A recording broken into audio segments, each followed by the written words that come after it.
The battlefield on Krythos 4 was quiet. Almost too quiet.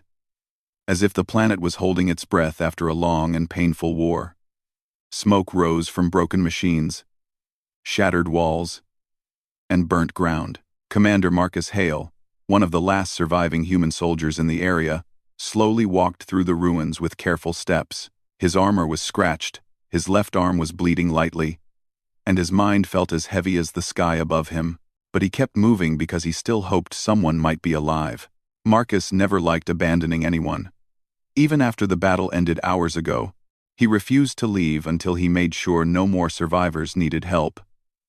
He had already found 2 injured soldiers earlier and sent them with the evacuation team. Now he walked alone in the destroyed zone, hearing only the sound of metal cooling and distant wind blowing dust over empty land. He lifted a broken beam and looked under it. Nothing. He checked a collapsed tunnel. Empty. He scanned with his visor, hoping for even the weakest life signal. But the screen stayed mostly blank. Just when he was about to turn back, he heard something strange. A soft sound. Very soft. Almost like a small cry. Or a breath. Or a whisper carried by the wind. He stopped immediately. His hand reached for his weapon out of habit, but the sound didn't feel like danger. It felt fragile. He followed it carefully, moving rocks and stepping over burning metal until he reached a half-destroyed platform. Something shimmered under the fallen structure. It was a faint glow, almost like gold light flickering in the dark. Marcus narrowed his eyes. The glow moved. He rushed forward and pushed aside a large broken panel. Under it, he found a figure small, delicate, and clearly not human. A young woman with golden skin that had turned pale, silver hair tangled with dust, and royal-looking clothing torn in several places. Her chest rose weakly, each breath slower than the last. Marcus recognized the species immediately. She was Valyrian, a race known for their beauty, intelligence, and strict royal traditions, and judging by her clothing, the symbols on her arm, and the faint golden energy veins along her neck, she wasn't just any Valyrian. She was royalty. A princess. He knelt beside her and checked her pulse. It was fading fast. Her body trembled from pain, and her energy veins flickered like dying embers.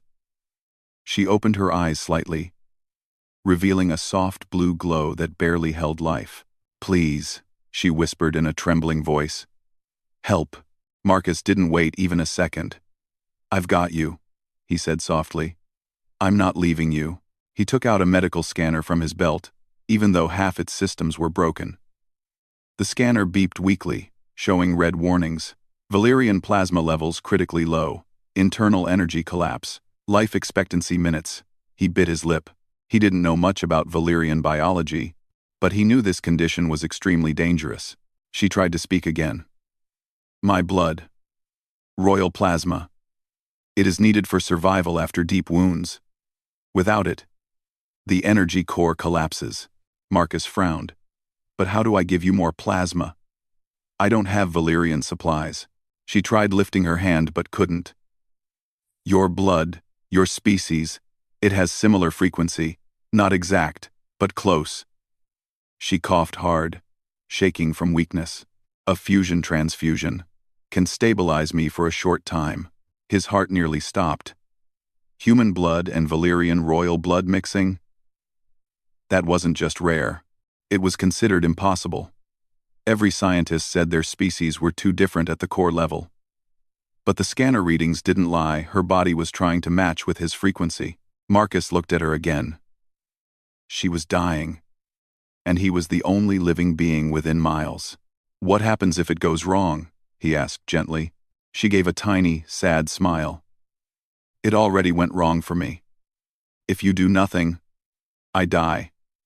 If you try, maybe I live. Maybe we both do." He didn't think twice. He never let someone die just because logic said it was impossible to save them.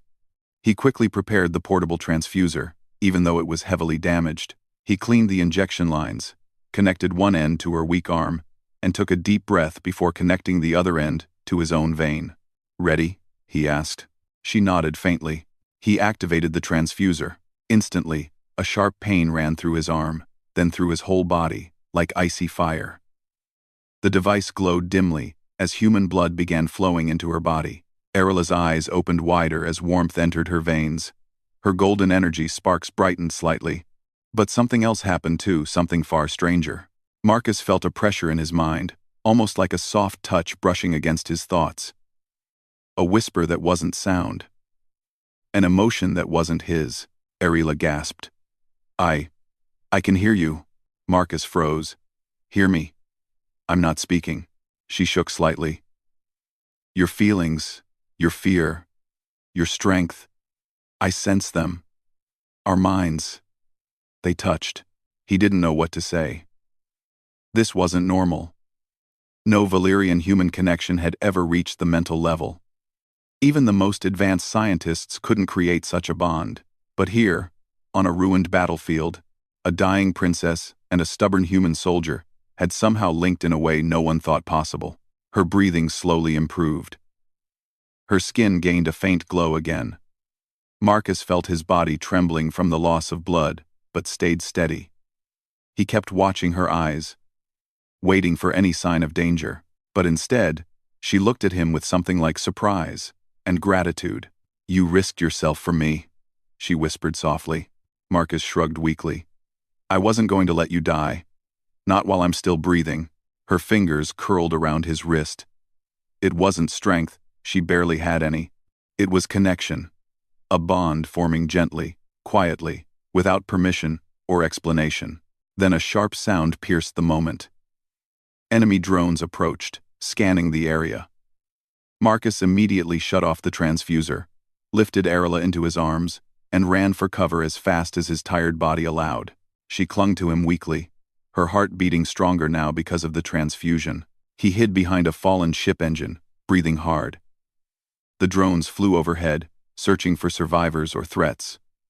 Marcus stayed completely still.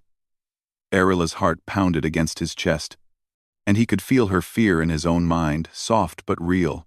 Once the drones passed, Marcus looked down at her. We need to get you somewhere safe. Her voice was faint but clearer than before.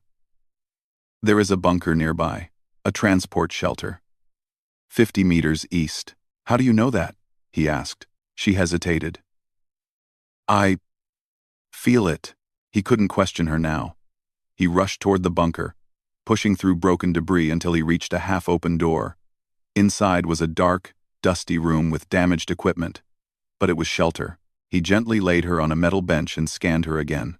Her energy was stabilizing. Not perfect. Not fully healed. But alive. And that was enough for now. Arila opened her eyes again, looking up at him with a strange expression, soft, curious, almost amazed. You gave me your strength, she murmured. But something else happened too. I sense your thoughts, your memories. Only a little, but I can feel who you are. Marcus rubbed the back of his neck awkwardly. Hopefully you didn't see anything embarrassing. Her lips curved into a small smile. It was the first smile she had shown since he found her. You are brave. Even when you are afraid, you keep going. That is rare. He sat beside her, feeling exhausted but relieved. I'm just a soldier, doing my job. No, she whispered. You are more than that. I felt your heart. You do not leave people behind. That is not duty. That is kindness. Marcus didn't know how to reply, so he stayed quiet. Minutes later, the ground shook. Someone powerful was approaching several figures, armored and moving with discipline. Arila's eyes widened. My guards, she whispered, but they will misunderstand. They will think you harmed me. Marcus stood up slowly. Well, let's hope they listen before shooting. She reached out and took his hand weakly. I will protect you. You saved me. I will not let anyone hurt you. He felt warmth in her touch, and something in his chest tightened. Not fear, not confusion. Connection. As the bunker door burst open, and armored Valyrian soldiers pointed their weapons directly at Marcus, Arila used the little strength she had left to speak with surprising force. Do not touch him, she ordered. He saved my life. The guards froze in disbelief, staring at the human who held royal energy echoing faintly in his body. Marcus raised his hands slowly, but his heart didn't fear them. Because he already knew this moment was only the beginning of something bigger than both of them, something that defied all logic. For a long moment, the Valyrian guards stood in complete shock. Their armor plates gleamed with blue energy as they aimed their weapons straight at Marcus. They were elite soldiers, tall, sharp-eyed, and trained to protect the royal family at any cost. And now they were staring at a human who stood beside their princess as if he belonged there. Arela, still weak but recovering slowly, pushed herself upright. Her glowing veins were brighter now, showing her healing process had begun. The transfusion was working, but the bond created between her and Marcus was still swirling inside her mind like unfamiliar light. "Lower your weapons," she said, her voice steady but soft. The guards looked at each other, unsure. They had never questioned an order from royalty before, but seeing a human connected to the princess in such a way confused them deeply. One guard stepped forward, Captain Nyros, leader of the royal security team. His silver armor carried a crest that showed decades of loyalty to the royal bloodline. "Princess Arela," Nyros said firmly, "you appear injured. We must remove the human for your safety." Marcus raised his hands calmly. "I'm not here to hurt her." Nyros ignored him, focusing on the princess. "Your condition is unstable. Allow us to take you to the palace medical facility. The human will be detained for questioning." Arela shook her head. "No. He saved my life. Without him, I would already be gone." The guards exchanged glances again, their expressions shifting from suspicion to disbelief.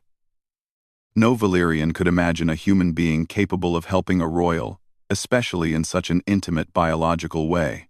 Their two species had never shared medical compatibility before. Nyros's eyes narrowed. "How did a human save your life, Princess?" "What exactly happened?" Arela looked toward Marcus. He nodded slightly, giving her permission to speak freely. She took a slow breath, gathering her strength. There was no Valyrian medic nearby. "My plasma levels fell to a critical point. Marcus used his blood to stabilize me." Every guard stiffened, their eyes widened. A faint ripple of shock went through the entire bunker. "You shared blood?" Nyros asked in disbelief. "Human blood? With the royal line?" "It was the only way," she replied quietly. "And I am alive because of him." Nyros looked at Marcus as if seeing a ghost. "Human blood cannot merge with Valyrian royal plasma. It would cause rejection. Collapse. A meltdown of her energy core." Marcus shrugged tiredly. Maybe science needs an update. The guards frowned at his casual tone. But Arela gave a faint smile. She felt a soft wave of warmth inside her mind, the bond sensing his attempt at humor even in a tense moment. The connection between them continued to pulse gently, even though neither understood how it worked. Nyros activated his helmet scanner. It flickered for a moment before projecting a holographic reading of Arela's condition. The results made every guard step back in shock. Her energy core was stable, though altered. Her plasma flow was normal, and faint traces of human biofrequency appeared inside her cells.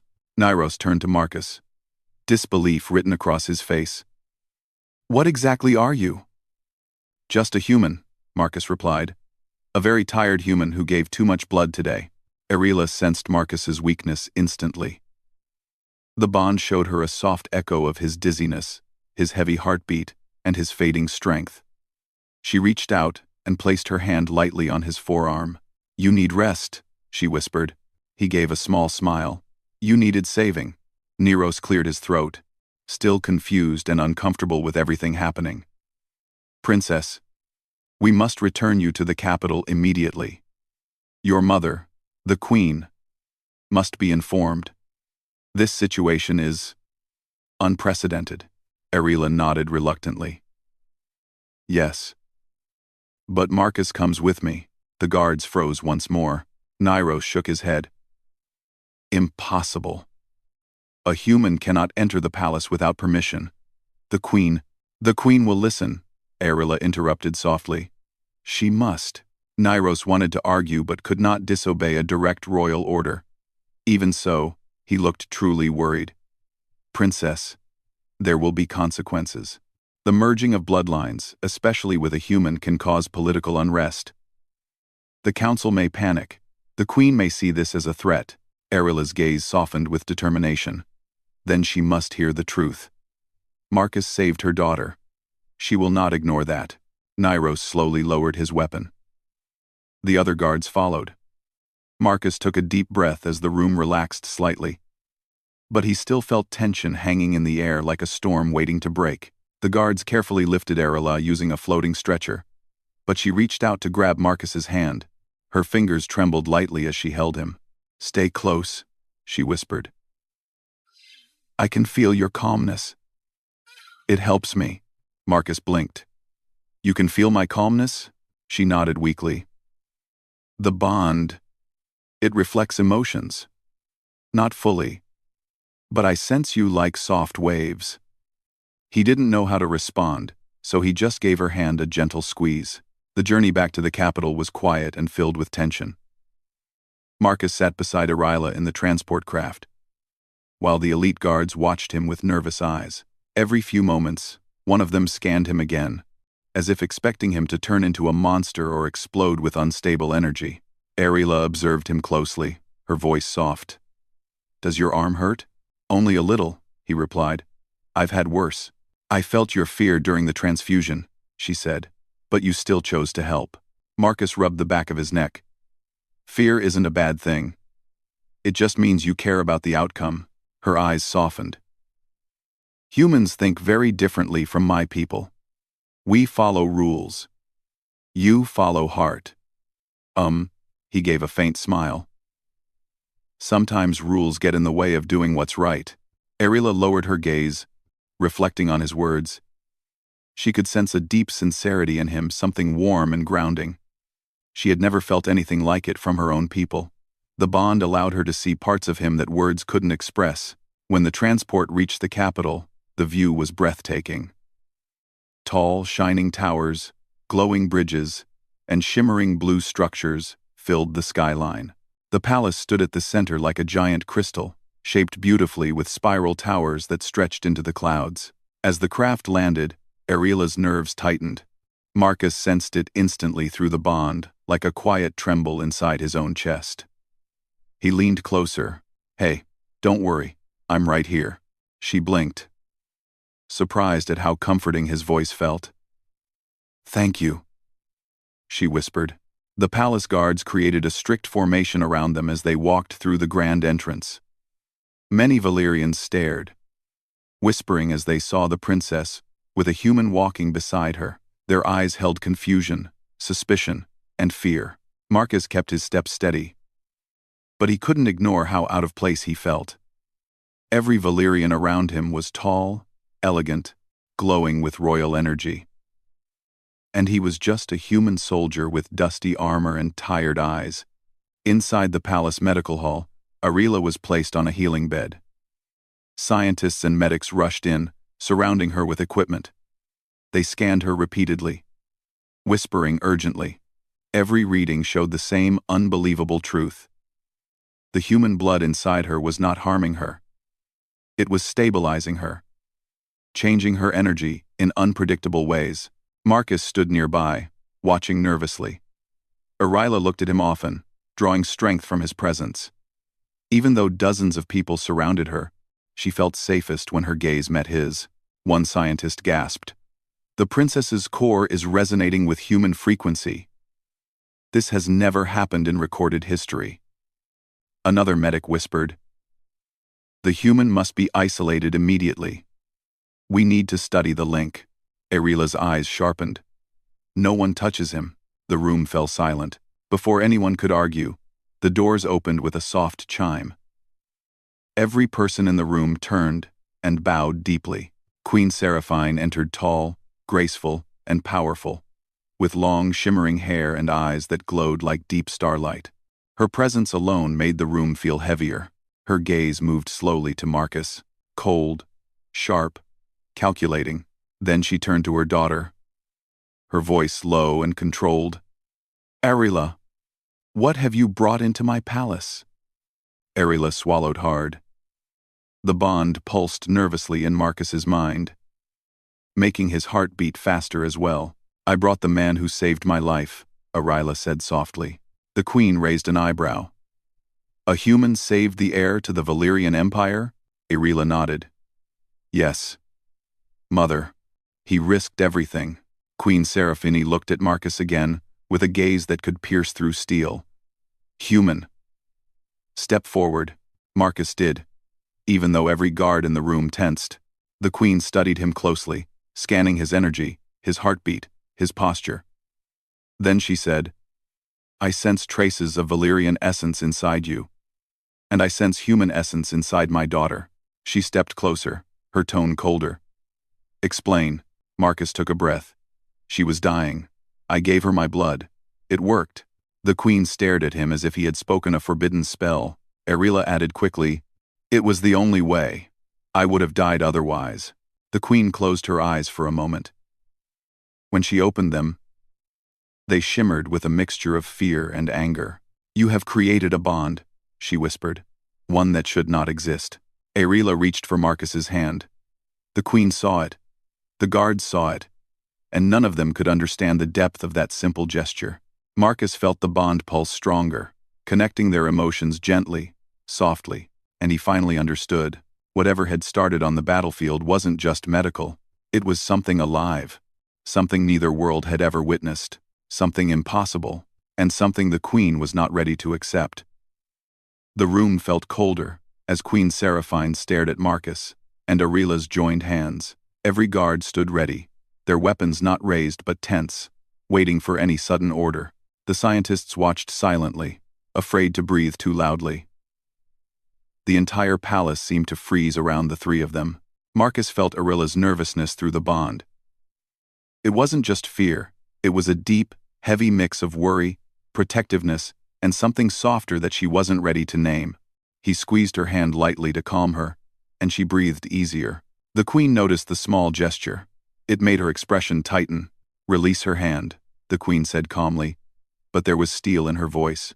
Arila tightened her fingers instantly. "No, I need him near." Marcus didn't move. He simply looked at the queen, not with defiance, but with a calm honesty that few dared show in front of her. "I'm not holding her against her will." The queen walked closer, step by step. Her long robe brushed the glowing floor, creating a faint hum with each movement. She stopped in front of Marcus, so close that he could feel the energy radiating from her powerful, ancient, heavy. Her voice was low. "Human, do you understand what you have done?" "Yes," Marcus answered softly. "I saved someone who needed help." The queen narrowed her eyes. "You have mixed your blood with the royal line. You have created a bond that has never been recorded. And now my daughter's energy is changing because of it." Arila spoke before Marcus could. "Mother, please listen. Marcus didn't choose this. I didn't choose this. It happened because we were trying to survive." The queen lifted her hand, silencing her gently. "I know your danger was real. I know he acted out of necessity. But the consequences," she looked at Marcus again, "are beyond either of your understanding." The scientists approached with a holographic display showing detailed scans. One spoke quietly. "Your Majesty, the bond is not only stable, it is growing. Both their energies are sinking on their own. Attempts to separate them may cause serious harm." Arila's breath caught. She looked immediately at Marcus. He felt her fear like a cold wave inside his mind. The queen frowned deeply. "Explain." The scientist swallowed. "The princess's energy core is now resonating with human emotional frequency. This frequency is tied to instinct, memory, and survival behavior. Removing the human from her presence may destabilize her core again." Another scientist added, "And if we attempt to extract human essence from her cells, it may tear the bonded energy apart. Both could collapse." The queen's expression shifted for the first time from anger to shock. Arila whispered, "Mother, I told you, I cannot be separated from him." Marcus stepped forward, his voice steady. Your Majesty, I never asked for this. But I won't let her get hurt because of me. The Queen looked at him sharply. And what will you do, human soldier? Face an empire to protect her? Marcus didn't blink. If that's what it takes. Arela felt a warm pulse through the bond, spreading from him to her, making her heart tighten. It wasn't courage from a warrior, it was sincerity from a man who didn't want harm to come to someone he already cared for more than he'd expected. The Queen studied Marcus long and silently. Then she turned to her daughter. Arela, do you feel connected to him? Arela hesitated. Not because she doubted, but because she didn't know how to explain something that felt deeper than words. It is not just a physical connection, she murmured. I can sense his emotions. I feel his calmness when I am scared. I feel his strength when I am weak. And he feels mine too. It is comforting. Strange, but comforting. The Queen's jaw tightened. This bond could be dangerous. It could limit you. It could expose your mind to human instability. Arela shook her head. It has only helped me. The Queen looked at Marcus. And you? What has this bond done to you? Marcus took a breath. I can feel her emotions sometimes. Not clearly, but enough to know when she's hurting or afraid. It doesn't limit me. It focuses me. Why? The Queen asked. Marcus looked briefly at Arela. Because keeping her safe matters to me. Arela's breath trembled softly.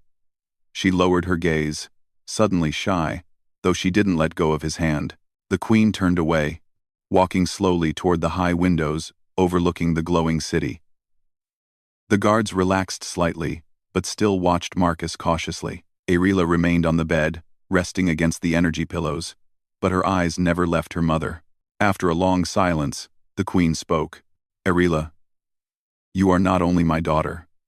You are heir to an empire. Your life belongs to history, to your people, to the legacy of our ancestors. You cannot bind your fate to a human lightly.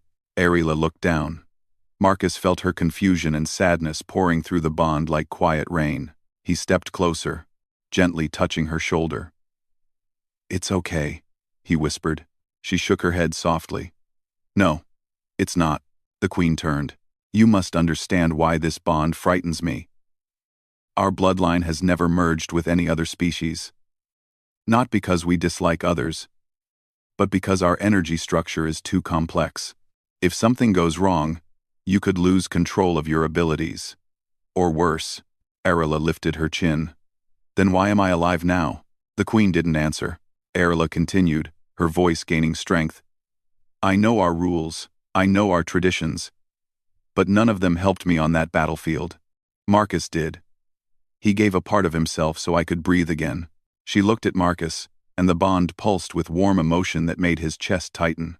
He acted with kindness. She whispered. Not duty. Not fear. Kindness. Quote. Quote. Quote. Marcus lowered his gaze, not used to such praise. The Queen sighed. The Council will demand answers. They will not approve of this bond. Arela replied softly. Then I will defend it. The Queen blinked. You would stand against the Council? Arela nodded. If I must. The Queen's eyes softened only slightly. You speak as if this human means something to you. Arela looked at Marcus again. There was no hesitation. He does. Marcus felt heat rise to his face, but he didn't look away. He couldn't. The bond made honesty easier somehow. The Queen studied their expressions, the closeness in their eyes, the comfort in their presence, the gentle synchronized rhythm of their breathing. For the first time, she realized the truth. This was not just a medical link. Something deeper was forming. The Queen turned to the scientists. What must be done now? One scientist answered nervously. For safety, the human should remain near the princess. Separation may cause stress to her core. The Queen raised a brow. How near?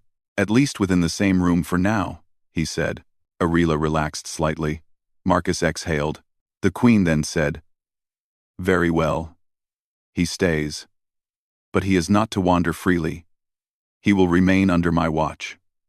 17. 17. 17. He will remain under my watch, Marcus nodded. I understand. Arila smiled faintly, relieved he wasn't being taken away. But then, the doors burst open suddenly as a messenger rushed in, bowing low. Your Majesty, he said breathlessly. Forgive the interruption, but there is a problem. The Queen turned sharply. Speak. The Council has already heard rumors of the human connection, he said with fear in his voice. They demand an immediate meeting. They say, the bond must be examined and controlled. Arila's heart thudded painfully. Marcus felt her fear through the bond, like a cold breeze sliding through his chest. The Queen's expression hardened. Of course they do, the messenger continued. They fear the bond could weaken the royal line or create instability. Some even say the human should be isolated for testing. Arila sat up straight. No. Marcus stepped closer to her. I'm not going anywhere without her. The Queen raised her hand. Enough. The Council does not rule my family. I will speak to them. But the messenger looked pale.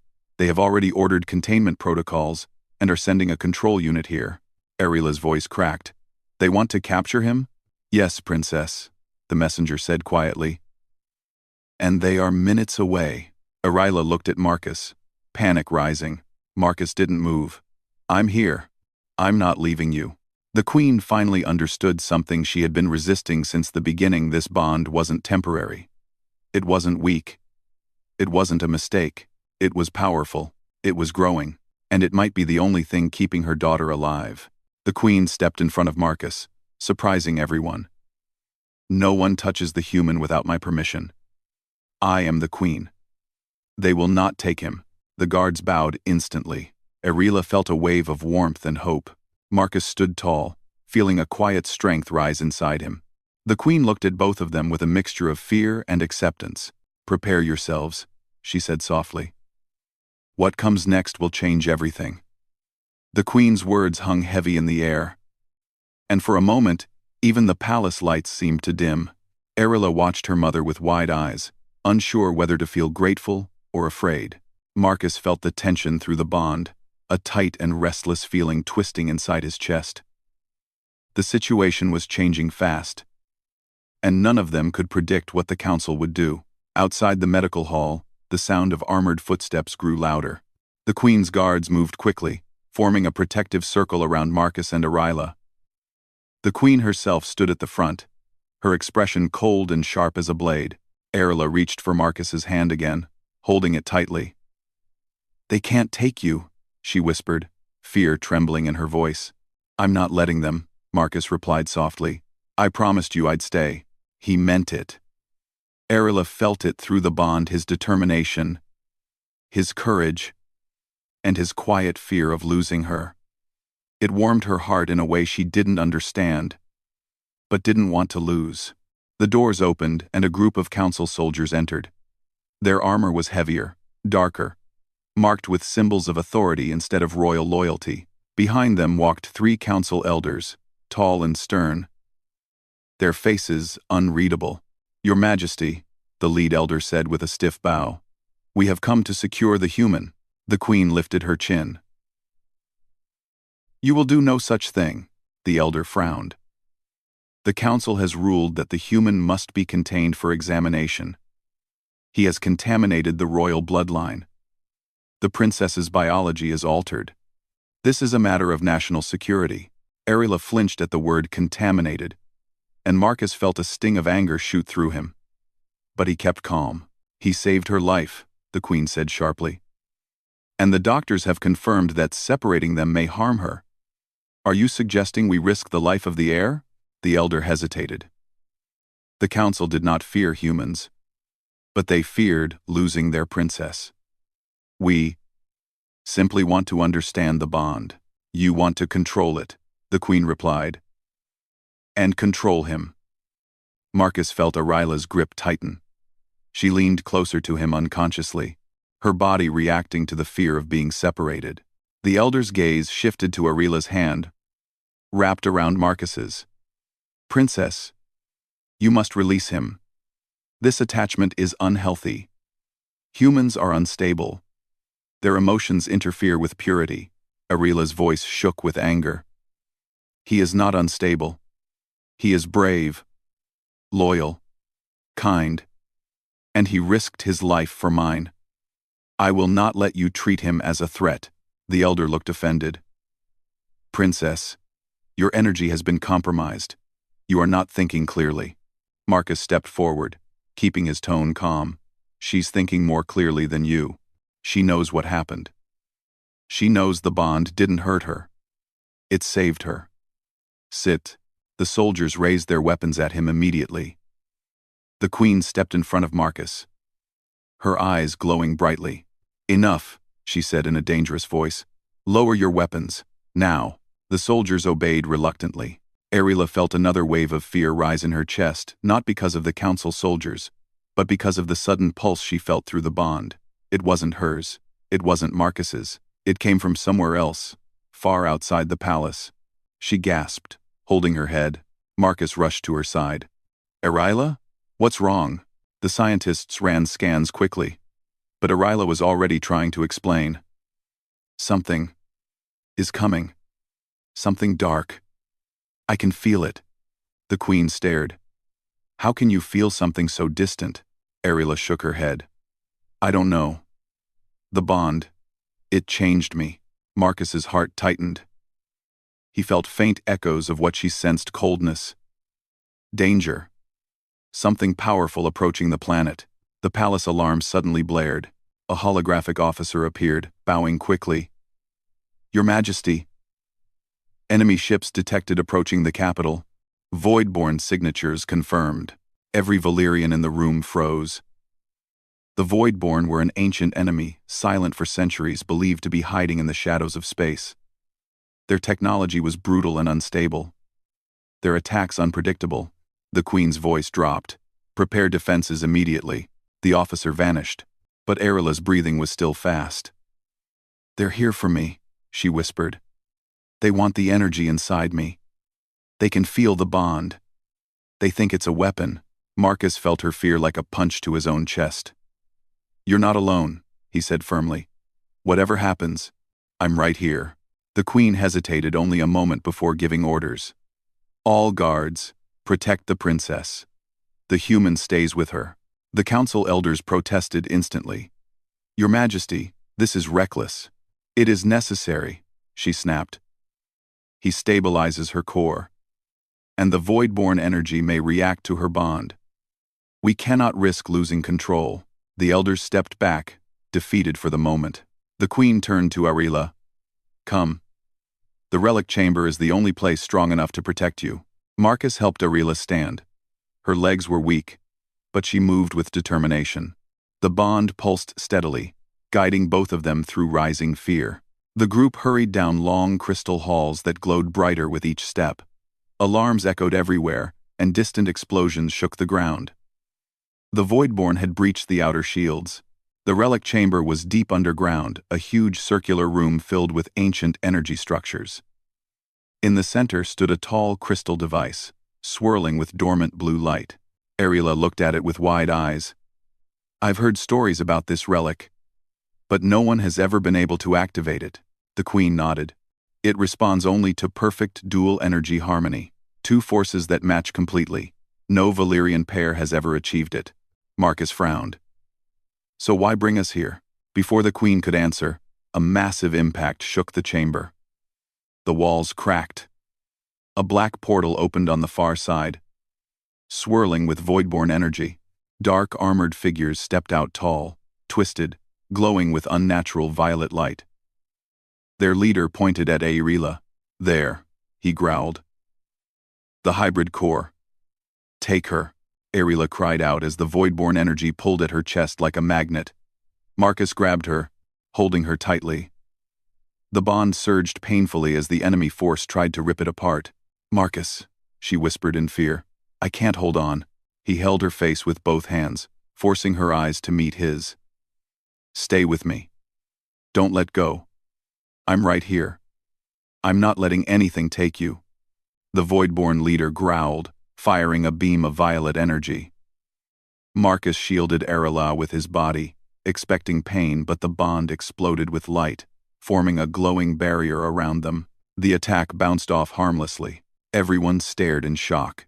The queen whispered, "The bond. It's protecting them." Arila felt her heart race. "Marcus, our energies, they're merging stronger. Then let's use it," he said. They stepped toward the relic together. As they neared it, the crystal spiraled with sudden life. Reacting to their synchronized energy, the queen gasped. "It recognizes you." Marcus and Arila placed their hands on the relic at the same time.